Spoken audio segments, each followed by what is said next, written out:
studio. It is none other than Alan Latu. Good morning, my man. Morning, Troy. How are you? Very, very well, man. You make me smile. You've got this energy. I'm just excited to have you finish off Men's Health Week. Why is the sunshine? Oh, man, I'm pumped. I'm absolutely pumped. And I'll tell you why. You've caught me off guard here by playing a song that my brother came up with years ago. And I get a bit emotional. So in my bio, you see that I don't shy away from shedding a tear. Yeah, and we'll talk through the deepness of that a little bit later. But it's about things that really mean things close to me, and I can tell you the story behind that a little bit later. But I'm pumped. I've done lots of things up until about 45 seconds ago. I didn't really know what I was going to talk about, and it just kicked in. And it happens. This happens to me on a regular basis. I've had the opportunity to speak in front of large crowds through some of the roles that I've played, and I've spoken in front of a crowd of 30,000 people and all this sort of stuff. This is the most nervous I've been. Really? It is. On a weekly basis, I'll speak to 100 people plus. Is it because there's no agenda? Like no one said, hey, can you come and talk to us about boys and just direct it and you've got You know what it's about? It's because I usually have a script that I can work off. Whereas this is about going, you know what? I'm nervous now because now I'm really talking about me and what happens with me and how that transponds into everything else that I do in life. Oh, that's beautiful. This is blueprint stuff. Man, this is groundbreaking blueprint stuff. I love it. I can see why people love hanging out with you because you're so complimentary. You got your family. Is your family up and about? Yeah, Grace. We can meet them. This is beautiful. I said to them usually, and what's challenging for them is because of COVID and online training. I've had to try and push them away and keep their heads away while we're doing stuff. But this is, what I really love about this is family. How you doing? Hi. They can't hear me. They can't hear you. The reason I've got the headphones on and everything else, we've got Peppa Pig playing in the background, we've got kids screaming about what's having for breakfast. We've got my wife jumping around, asking them not to be quiet and all the rest of it. So I did say pop in whenever they want to pop in. So, mate, a couple of things I've got to talk about. Yeah, one, Legend, what are you doing? How good are things that you're doing here on the radio? You mentioned it earlier. I got to meet you up in Brisbane through some champion people, and I've got to make mention to them. Matthew Barkley, Sarah Barkley, Matthew's parents. I met Matt's parents. I've met Matt's parents twice. Once on his birthday, and then up in Brisbane on the wedding. What amazing people they are. She was crook as a dog. Now, she's been unquoted as starting coronavirus, basically. Yeah. She started coronavirus, I think, at that wedding, and we all caught it.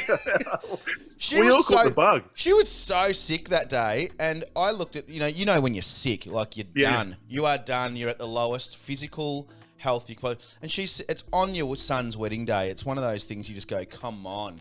She still rocked up. Turned up, stood there with her skin hanging off her face, just going, oh, dearie, like, I've got no energy. She was epic. And the dad, obviously spoke really well. And his parents are exceptional. They're exceptional. Oh, and which is why he's exceptional. And please don't tell him. I know he's tuned in here somewhere. Yeah, he's already ongoing. Please don't tell him. I'll tell you something really funny just in regard to that. And I don't write notes and I don't really talk to script. But what I've had to do this morning was I had to write some notes, which has probably made me nervous because I'm actually writing from notes because there's so many things I need to mention. I've got about 50 hours worth of conversation to try and tie into this 30 minutes. So, and the worst part is I come from, my heritage is Tongan, so we don't understand what time is. Oh, man. At all. We come from very similar cultures, man. Oh, totally. But Sarah, Matt's beautiful wife, Sarah, sent me a message yesterday, and you'll have to reach out to her. It's something to be kept offline, but reach out to her and have a discussion about what that message entailed. Okay. It was all really nice. It was all beautiful stuff. But reach out to her to have a chat. While we're doing shout-outs, and I know this is not about a shout-out. No, it's all good. It's all good. I've got to send my love to my family in Geelong, G-Town. Yeah. To Amanda and Wendy. My question to you, and I know it's your question you me, but my question to you, how do you know them? Basketball. There you go. Basketball, straight up basketball. Yeah. They were the power forwards of their team, and and they were I was the small forward of. And we didn't play against each other, although they could have played against the men. They were tough, solid, good players. But yeah, through basketball connections. And Geelong's a small place, and all the basketballers went to the same spots. We went to the R&B, and all the footy players went to the Eureka. You know. How awesome! I mean, if we talk about journeys and stories, my family migrated here in the 60s. Sorry. My parents migrated here in the 60s. My dad came over here to study theology, to become a minister, to then go back to Tonga, but then decided to stay here in Australia. Yeah, wow. Part of his theory was he wanted to be an Aussie. He wanted to be Australian. He wanted to be Australianized. Why? Think about this. I think once he landed, he was like, I don't want to be an Aussie. I really want to embrace this culture. Having come from a third world country in his 20s, he's landed here. He's freaked out on the Sunday morning when he's heard this machine start up outside the window. He's looked out the window and there's some guy cutting the ground with this machine going back and forth. And he's like, what is this thing? I don't know what it is. And Stu being a highly religious country, he's like, what are they doing on a Sunday doing work? And my mum's trying to explain to him. But long story short, he came over here, embraced the culture, so much so that they taught us how to speak. They were encouraged to speak English and not Tongan in the home, because when they went back to Tonga, then we could speak Tongan. English when we go to Tonga. We haven't been back, so I don't speak Tongan. So there's this whole cultural thing, and that's another 40 hours of conversation that I've got to. Oh yeah. And it comes down to identity, and it comes down to all this stuff. But then from that, they've brought over their parents here to Australia. My grandfather and my mum's side, grandparents on my mum's side, came to Melbourne, moved straight out to Geelong with my auntie. So there they you landed go. in the 60s. And that's how you're here. And that's how, and they were, some of the really first, or no, the first, but that minority of black faces in Geelong. Wow. Squiz, my lovely son-in-law, Talanoa, they call him Noah Hala, is Tongan as well. Squiz's son-in-law, one of the listeners up in Meanjin.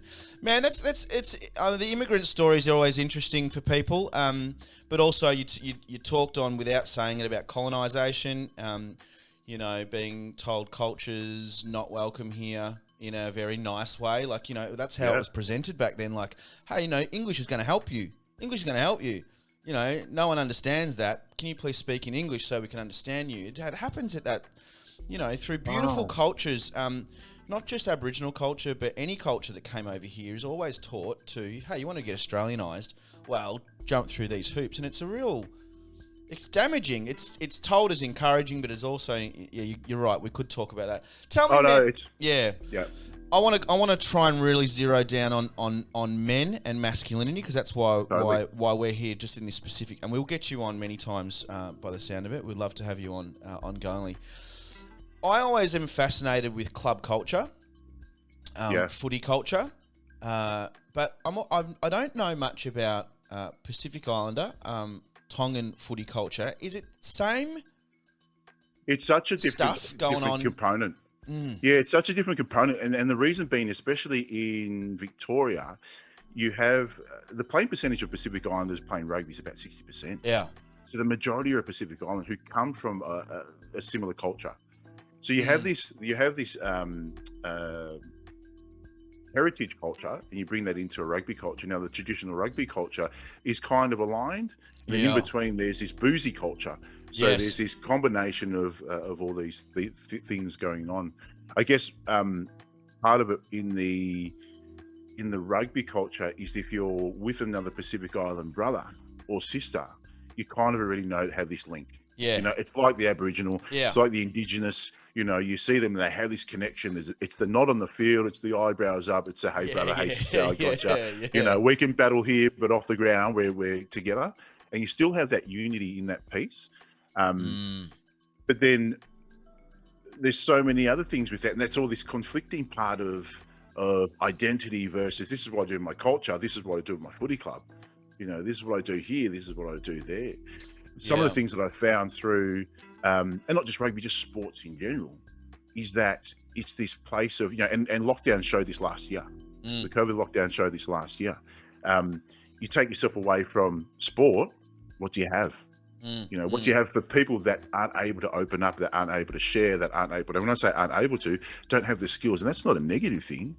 It's just we've learnt a particular way how to deal with particular emotions. Do you think the difference between, you talk about these Indigenous cultures, not just Aboriginal cultures, but any Indigenous culture that comes into a rugby world? It is an Irish and English. They've been playing rugby forever as well. Is there something to unlock if non-Indigenous people embrace culture in sport? Oh, definitely. But I think it's not a one-way street. It's a combination of both. So I call it a conversation, because conversations are back and forth. You get to a gritty spot, you sort of work through that, you come back this way, you work forward, rather than an education piece one way. Yeah. So there's so much to unlock it. But that's not just in culture. That's in everybody. That's in human. That's in men's health, right? Let's have a look at the emotions. So for everybody listening at home, name the emotions of your mother. Name the emotions of the females. Now name the emotions of your father. And name the emotions of the males. Who gets angry the most? Who gets cranky the most? Who gets upset the most? Who loves and cuddles the most? So if we're breaking it right down, it's not just the culture, it's what happens at home through that as well. So, these are some of the things that we've found, like I said, through the COVID piece. You now take this opportunity for men who don't have the opportunity to express themselves to then go out and play a sport where they can park their energy or put their energy in a particular space. I say this, and I've worked with, I'm working with Xavier College, and it's one of the most enjoyable, fulfilling roles that I have, because I'm coaching boys from age 12 to 18. What were we doing between 12 and 18? How vulnerable were we 12 to 18? What's the guidance? Yeah. So we're giving them these messages and sending these messages going, hey, this is a comfortable space. We coach and we play rugby and we do things tough, but then we also have some of those conversations as well. You're having it tough, mate. Have a conversation with your mate. And I guess that's the general consensus, is that there's not enough opportunities for fellas in team environments and people are writing on the chat, safe spaces are really important. How do you create 100%. Safe spaces in places that are not designed that way, and that some men are going there to not be safe? They want to go, I don't want to, oh man, I'm sick of, they're unhappy in their 100%. Relationship. They come there and they actually get it. They get there, they get to slam the pints, they get to stick around for the meat raffle, which, I know that those things aren't on their own bad decisions, but it just seems to be toxic as soon as you get a bunch of blokes together that are uncultured or don't have the tools to express the softness. And I think it's the tools, right? Because then we sit there and we do that and we park that emotion for that bit. I just need to park my fear, I'll go to the bar. But then what do you do to come back to that? No, I won't come back to this. I'll now park it here and I'll go play golf or whichever. And none of this is targeted at any sport. It's just, what do I do now? You know what? I don't have time now because I'm busy working. I'll park that here and I'll continue on here. So how do we, like you said, how do we create a safe environment so that conversation can be had? The Brené Browns of the world, they talk about vulnerability and all this sort of stuff. What's easy? And the Are You Okay campaign. I love it. But what are we doing to make it okay? What are we doing around us to make it okay? There's a Facebook page called Victorian Brothers, and they talk about mental health. And I love that page. Some of the things I take out of it is there's still this level of aggression. Yes. Right? There's still this level of aggression. And that's the way that we do it as men. On shoulders. There's still this level of aggression. Which is embedded in us, like we're born with that. Not always. I know there's exceptions, but most of the time men are born to enjoy physical activity. Yeah. So let's find a place that we can do that. So the whole round health piece of going, get out there and get the physical activity done for the energy, but give us the opportunity to be able to talk through some of that deeper stuff that we don't like. How have you found it? You've been in, quite competitive rugby. Where's the line where, hey, we've got to actually not think weakly here to beat this team? Because that's definitely got to be in the conversation. Because at an elite sport, and I won't, people probably go, he's not elite, but we're not talking social comp. We're not talking social comp. We're talking about the big focus is to win. Do not let any vulnerability, do not let them, you look them in the eye when you sit there across the stage. You hit them hard first, hit hard. Get around them, let's kill them. You're like, whoa, I'm not really on that vibe, but I just want to play well. You know? Well, whenever you're playing a sport in as part of a competition, there's always competitiveness, right? Yes. Where the vulnerability comes in, it's going, let's go out there, let's hit them, let's smash them, let's do all that. Now, if I don't know who you are and you're standing next to me, am I really going to put my life on the line for you? So we talk through this thing called the brotherhood. Oh, come on, brothers, we're a brotherhood. And I'll always pause the conversation and go, let's stop. If you want to use the word brotherhood, let's talk about brotherhood and what brotherhood really means, which means, guess what? We've got to have some tough conversations. And some of that is, let's sit down. How are you going? What's going on? And I was going to drop some names here, but they're players that I've played with, just as examples. But players turning up, going, mate, flat week. Oh, man, I've had a rough week. I've had this or that. Let's just get out and play. Yeah, cool. Let's have a bit of conversation about that. But how do we do that? How do we make it safe enough so somebody can go, you know what? I'm feeling flat. Yeah. I'm feeling flat. I remember walking out in the footy field, and I always knew that I was, this is back in the 90s, at the Newcombe Football Club and Belmont Lions, but just in a time where, there was none of these conversations even talked about. But I remember going to, I'll go to the forward line and I'm on the forward flank and the defender's just already elbowing me. I'm like, hey, man, have a good game.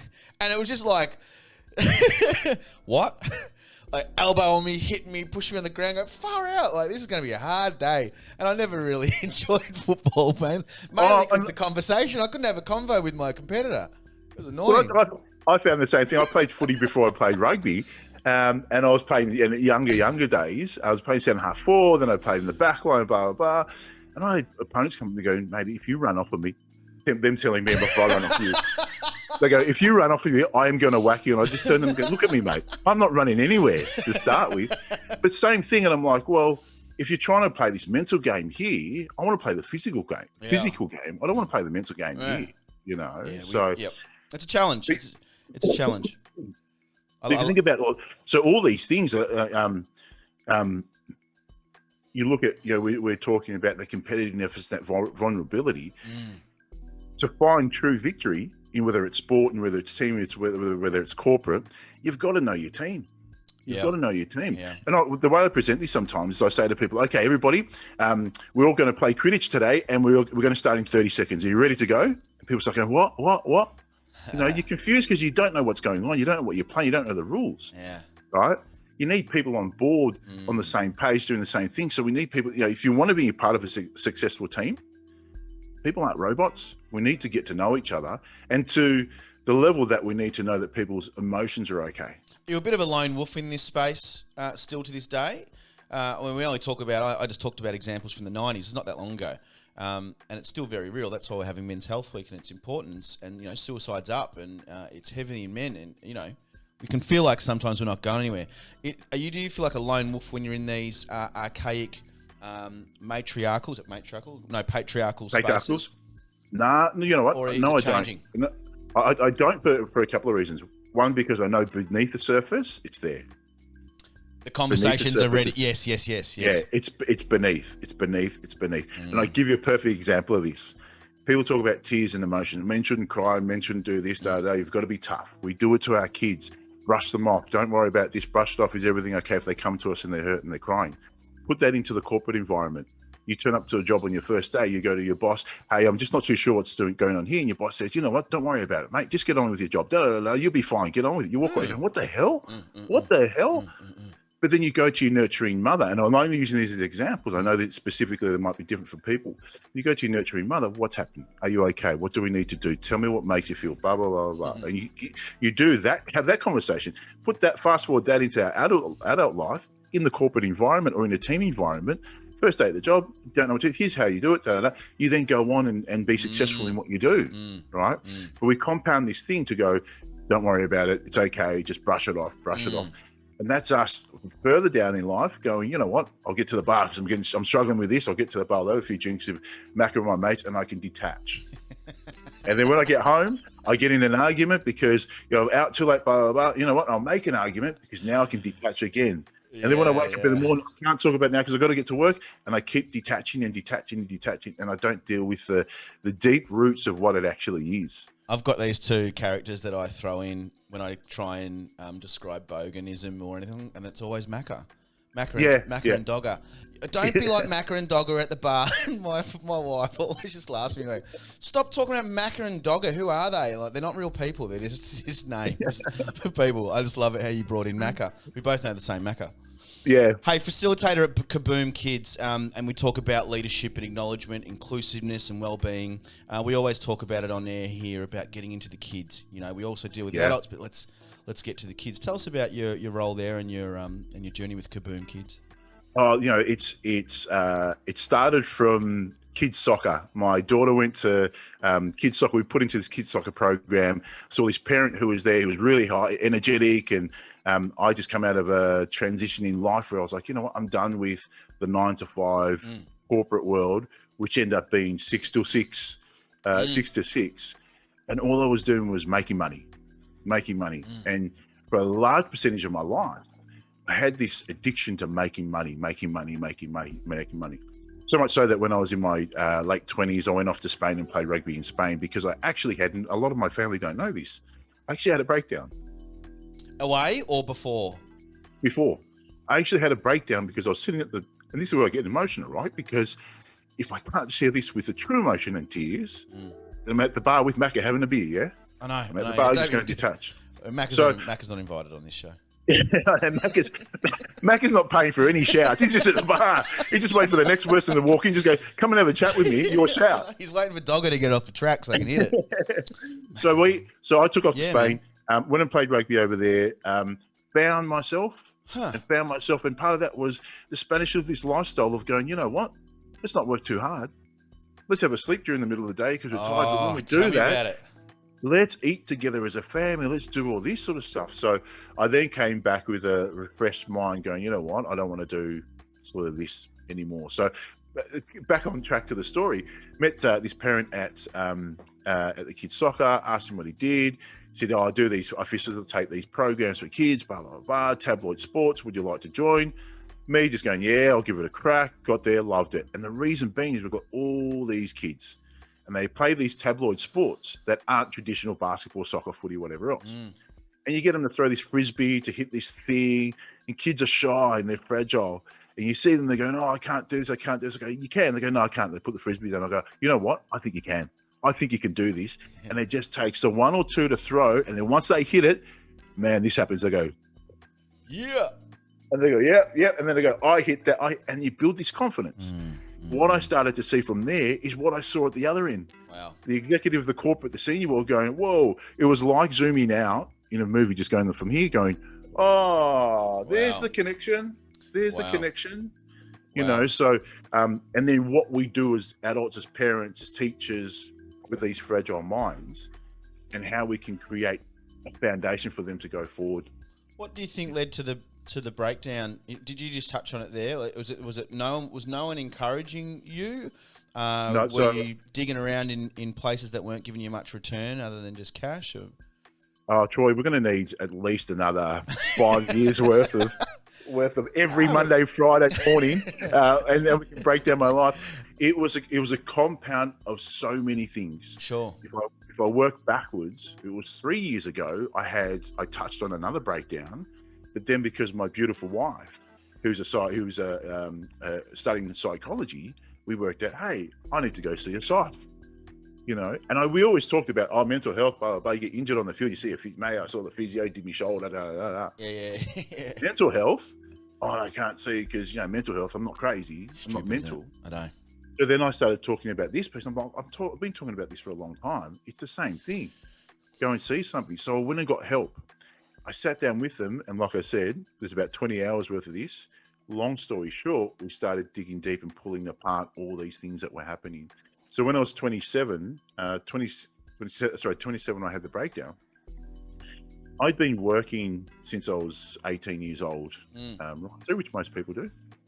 I sat down and the doctor then said, what's been happening, blah, blah, blah. He said to me, when was the last time you had a holiday? And I went, last time I had a holiday was term 4 in high school. He's like, mate, you're 26. And I was like, yeah. It didn't even click to me that I hadn't had a holiday. I was working in hospitality at the time, and I worked with my uncle who had a business, and we work right through. So when it's weekends, we're working hard. When it's holidays, we're working hard. When it's New Year's Eve, it's our biggest night of the year. So all this way through, I realized I hadn't stopped, hadn't taken time for myself. On top of that, I'm playing rugby. I'm doing all this sort of stuff as well. So it's all starting to compound. Then I'm in a position where we manage 60 pubs and clubs around Melbourne, you know. So I've got every manager on the front. What's going on here? So I'm at the demand of others. You know, I'm the thank you guy. You know, I'm the yes sir guy to, yep, I'll do that. Yeah, I'll do that. So I'm getting pulled from this way from clients. My only reason for doing that was making the cash. There was plenty of cash in that. Yeah, right. And then I was doing this, getting pulled this way because of my rugby, getting pulled this way because I don't really think this is where I should be. Then all of a sudden, my phone rings at 7:00. I'm having dinner, and I can't remember the last time I've actually had dinner without my phone ringing.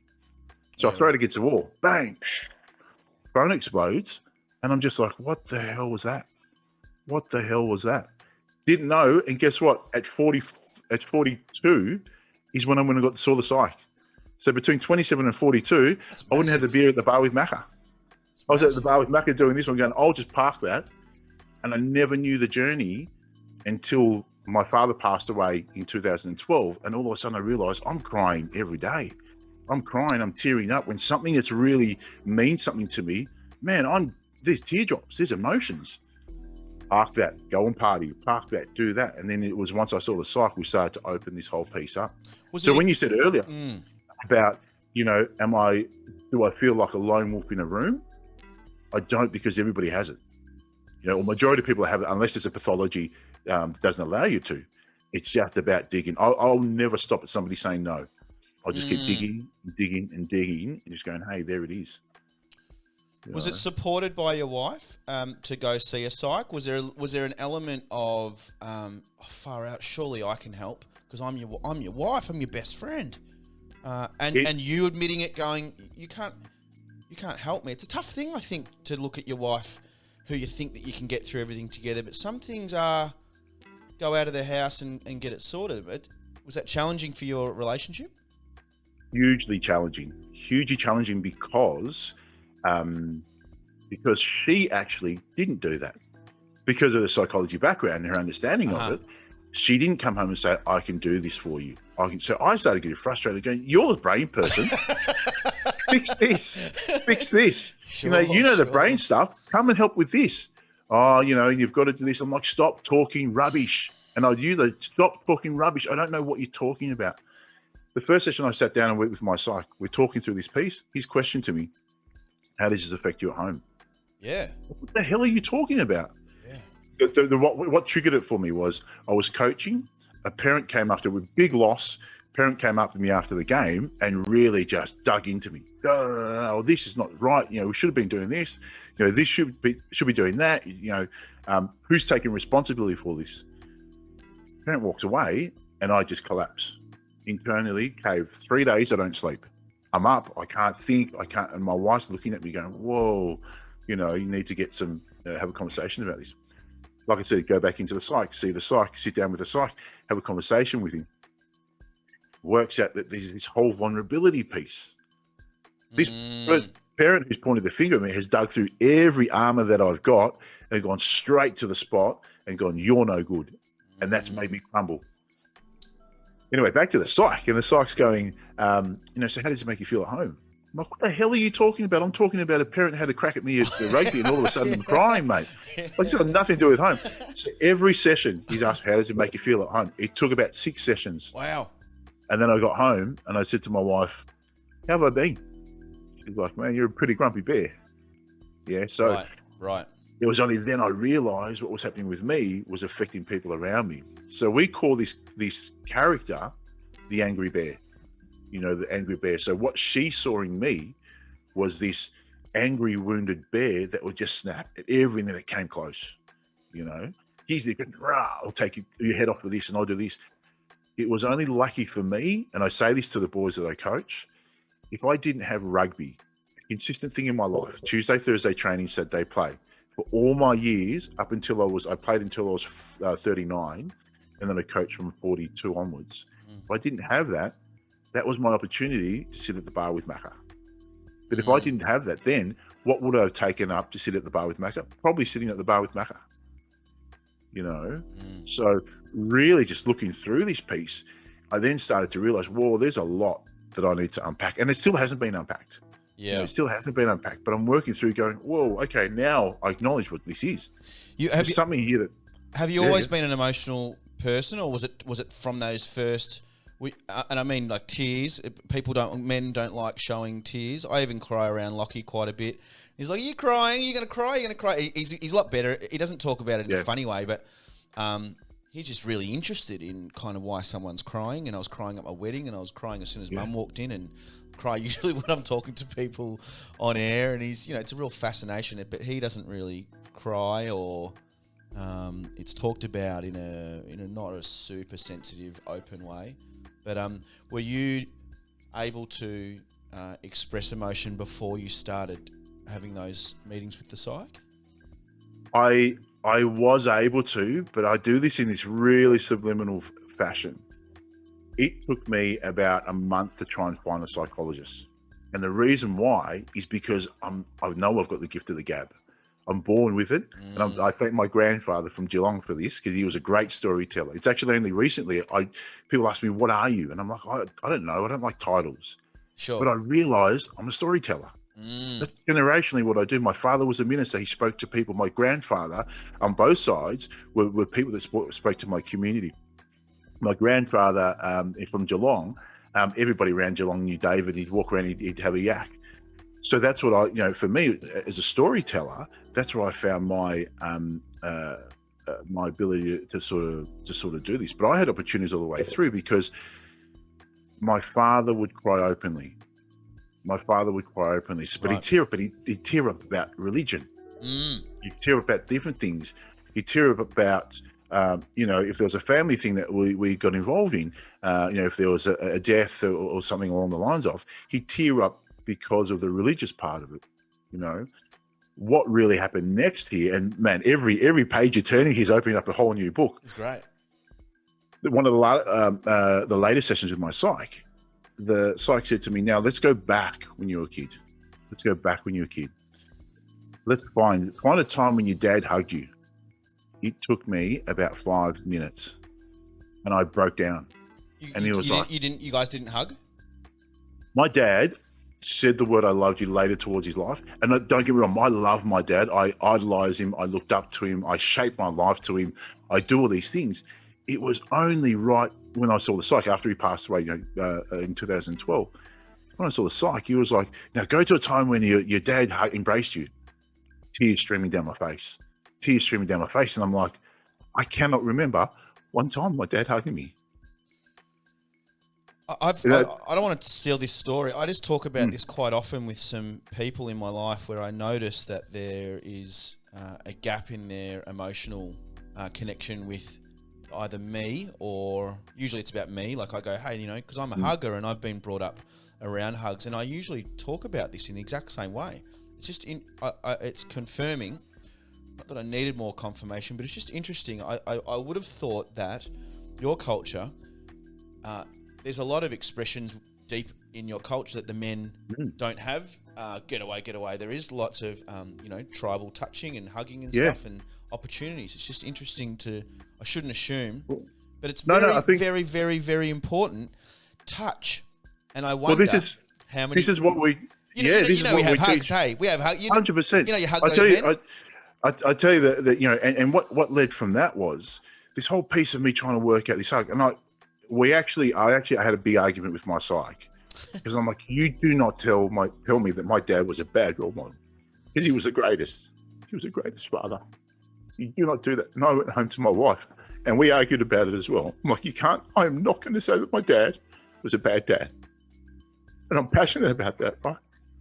But then I realized I can't remember when he hugged me.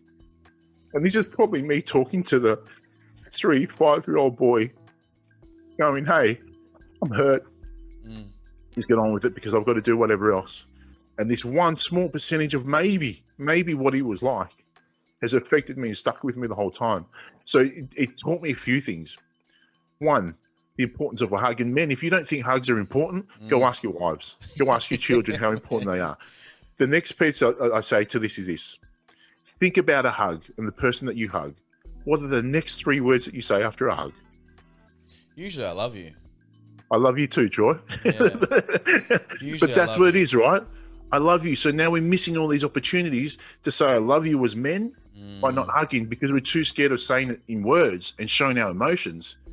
So we're going for the hug. So we're missing that opportunity to say that too. And I'm not saying, I'm generalizing here. I know there's some great men out there that do it. But if we don't start to do it now, what are we modeling for our kids going forward? The reason I say that, the importance of that is, I came from a beautiful upbringing, beautiful family, amazing. I would never change a thing.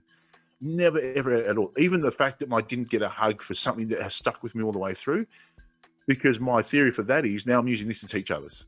Do you hug your kids? Like all the time. To the stage where like, get off me. Get off me, Dad. Get off me. We do this thing as many times as I can. I do this thing called 100 kisses. Oh, cool. So before they go to bed, 100 kisses on the cheek, on the nose, on the forehead, on the chin. To the stage where they're like, Dad, no more.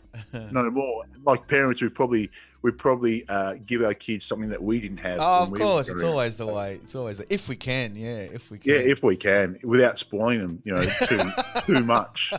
Too much. I don't think there's no such thing as spoiling with hugs and kisses. So you look at the piece of going, we miss this piece of a hug and this emotion. And if we take that back to the sporting field, and the opportunity to be vulnerable like Brene and so many people have talked about, we feel emotion, what do we do with it? I'm getting to the stage now, if I feel emotion, and my daughter calls it droplets. Why are there droplets coming from your eyes? And I'm like, what? They're tears. So I don't understand. Well, they're water droplets, But there's this whole piece around, and I was challenged with this at the school that I'm coaching in, because every time I spoke, I got emotional. The first year I coached there, the school the rugby captain at the rugby dinner stood up and said, "We'd like to thank our coach. He taught us love." And I'm like, oh, he's a rugby captain saying in front of the whole rugby cohort what they learned from me that year was love because of that. And so many stories from that as well. There's suicide and whichever else. There was a boy who found his father hanging in the garage. His outlet was to come to rugby. So looking through all those pieces. And then what I was challenged with was going, hey, I'm now teaching boys. What am I teaching them? I've had this beautiful journey of rugby. I can teach them the sporting side, but I can't do that hand in hand without teaching the emotional side. So the theory that I use is rugby is life, life is rugby. What you learn here, you use here. What you learn here, you use back here. But going back to the tears and the emotion, perfect example. The most emotional day for men to be able to shed a tear is AFL Grand Final day. Now let's have a think about that. At the end of the grand final, every grand final, the camera zooms in on who? These warriors have gone out there, they've battled. Grown men, tough men, some of the toughest men in sport, in tears. Zoom into the crowd. The biggest supporters, you name it, the biggest blokes with the tattoos and everything, in tears. That's okay to do that there. We're talking about holistically looking at it, a game about kicking a ball between 4 posts with a bit of leather. We're okay to do that. But when we're hurt and feeling sad and feeling emotional about something, we've got to shy away and have a beer with Macca. That's what we have to shift in that, in that environment to make it safe. If we need footy to make us cry more, allow us to cry more. Let's do more footy. Let's have more emotional days of footy and shed a tear. Spot on. I think we could all do. A lot of footy clubs could have a lot more Allens in their structure. It'd be a beautiful thing. I do have hope, and it is changing. Not only just from going to the kids, but I even just know in my world. I mean, I've got you in my life. I've got Matt Barkley in my life. I've got the Fizz in my life. Like, I think we're full-time criers.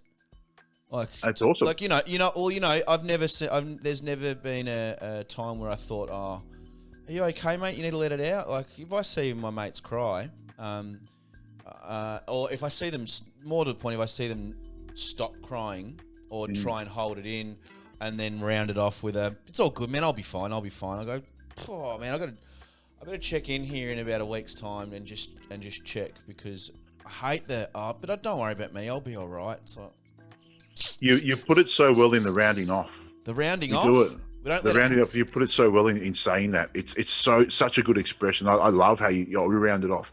For so many years of my life, I rounded it off by using humour. Yes. You come to me like, no worries. So I found through sport as well, I'd run out onto the field on a really big game. People go, you pumped them like, I shouldn't have had those 2 hamburgers before I ran on.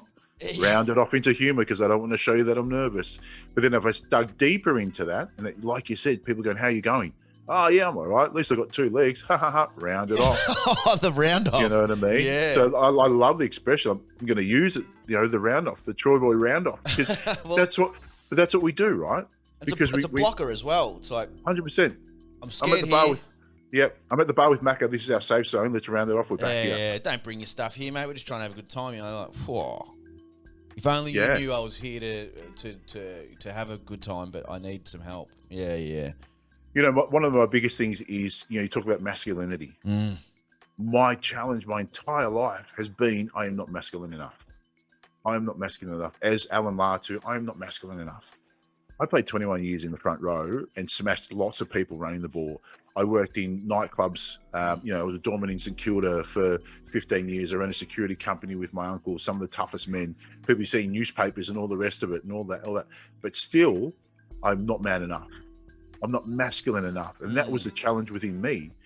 And I think part of that, and sort of working through the psych piece of going, I'm really emotional, but which means I've got to be more masculine. But I'm a bit more, so I'm constantly doing this, trying to be more masculine than emotional. We've got to get the home. We've got to get the home right. Hey, we've got to look at the home. Look at the home. The psych's saying it. Hey, how you going at home? And it seems like it really, really triggered some positive change with you. Man, I'm unhappy at home. Or I better ask my family. Yeah. How am I? I really enjoy that I'm glad that you said that instead of going, I'll work it out. But the conversation is go to your home and go, how am I? Because maybe your family are just putting up with some stuff that are just helping you through, but maybe you haven't asked, hey, am I being a bit of a dick around here? Oh, I now hear myself say stuff. I get angry at stupid things. But then I hear myself going, okay, let's now pause. Why? Let's go back, take a back step. Let's rewind it. What happened? 3 days ago, something was due and something happened here. And all of a sudden, out comes the bear, and the bear's on guard, the wounded bear. And that's what my wife, used to call me. The wounded bear, just lashing out. Don't come next to me, lashing out. Like a wounded dog who just bites. Heal the wound. All of a sudden, it's like a nice little dog. That's the best. That's the best. We've got some questions coming through just as I was going to wrap this up, but I'm going with them. Amanda asked, Amanda ask if you've ever stolen anything. Is there an inside joke here? There is a huge inside joke. I'll be really quick with it. We had this thing where we, it started years ago. Each wedding that we went to, a family member's wedding, we had to steal an item from that wedding reception to see who would come home with the best item. And she stole, from my wedding, she stole a rowing oar. So 7 foot. She stole a hammock off the thing, and I'm watching this thing, I'm thinking, well, so I got her back last year when her and Jess, beautiful Jess, we love Jess, when her and Jess got married, I promised, and I got up and I hijacked the speeches, and I said, look, you know what? Jess has won this game because she's stolen all of our hearts. She wins hands down because the games actually had to stop. It had to stop because it was getting bad. And then on the way out, I thought, I can't do it. I can't leave it like this. So I went and grabbed the cake topper. Cake topper, put it straight in the pocket. And then on the next day, I had everybody in tears. This beautiful conversation, a beautiful way to end this, blah, blah, blah. And then the next day, I post up on Facebook that I stole their cake topper. So, lots of love. And talking of thieving from weddings, Alex Mickelson's people. My friend Alex, who's in this chat right now, she stole a bottle of tequila. She doesn't even drink that much, but she's like, I don't know, I just thought it'd be funny. I thought, looked around and thought there'd be a bottle of tequila. That's hilarious. She only told me last week when she came out of visit. She goes, by the way, I've got a bottle. I just did not think that Alex would knock off a bottle of tequila. But it wasn't to drink. It was just, I think, a little fun thing to do. Just amazing what people do. Amazing what people do. Clearly, we didn't provide enough entertainment at our wedding. People were like, this is boring. I start flogging stuff. Or too much entertainment. Too much entertainment. I've got another question. It's the last one before we head off. Your work is incredible. Stacey Piper's a friend of yours on Facebook, apparently. Yes. Your work is incredible in the sporting space, and great you bring that home. Do you bring that into your community also through culture? You know what's interesting? I think culture and community have brought it into the not so real world, into the sporting world, corporate world for me. So what I've done is I've been able to embrace my true self, because years ago they started saying bring your true self to work. I started bringing my true self to work. My culture, my family, my upbringing. And Stacey, I love Stacey because I'm so passionate about what she does and what I see. I smile now because Stacey Piper and the crew used to turn up to Twister nightclub in St Kilda when I get the rock on in, and there'll be a line of 100 down there and a line of 50 down there. I'm like, jump the queue, get inside, enjoy yourself. That charming smile of Stacey's. But you see the journey and the transition of that, of going, you know what, my identity again, this whole identity piece. Yeah. And this is who I really am. This is what I really am. A lot of my videos have this logo and it's LA2, and everyone's like, oh, what's this brand?